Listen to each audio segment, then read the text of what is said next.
First at 11, Florida's new congressional map is already facing multiple legal challenges after Governor Ron DeSantis signed it into law. Thank you for staying up with us. I'm Heather Crawford. Anthony has the night off. Advocacy and voting rights groups claim that the map violates the state's Fair Districts Amendment, while the governor says the redraw reflects Florida's growing population and complies with the law. Our Christina Burgess spoke with a political expert today and is here now breaking down the legal fight that's now underway ahead of the 2026 midterm elections. Christina? Heather, 3 lawsuits have been filed and the court process is expected to move quickly as plaintiffs try to block the new map before candidate qualifying begins.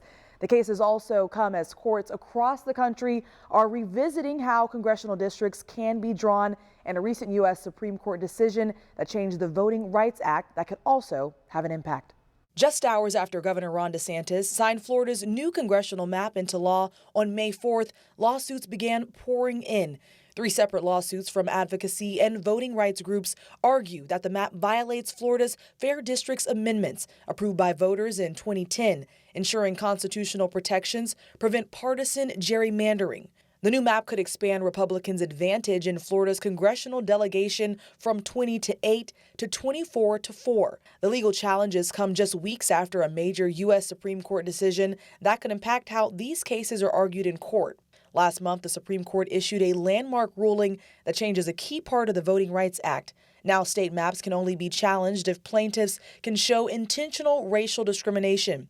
The ruling also states that race can no longer be considered when drawing alternative maps. Political expert A.G. Gankarski says plaintiffs may also face an uphill battle trying to overturn the maps, pointing to the governor's influence. The advantage really is with the governor's office here and attorney general, because when you look at it, he's picked so many of these judges.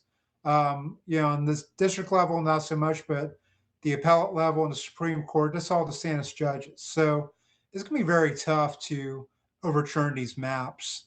And with candidate qualifying deadlines approaching, Gankarski expects fast-moving court battles and likely appeals. And it's all going to happen pretty quickly because these maps, are supposed to be effective for qualifying, which happens very soon. We got August primary. So, this is pretty much a rush job. You're seeing versions of this all throughout the South. The legal fight comes as redistricting battles are playing out across several Republican-led states. The Republicans want to make sure they don't lose the House.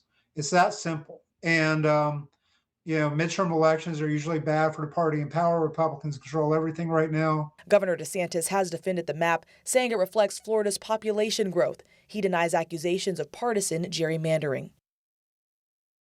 And according to court documents, a hearing on one advocacy group's request for a temporary injunction is scheduled for tomorrow. Florida's primary election is August 18th, with the midterm set for November 3rd.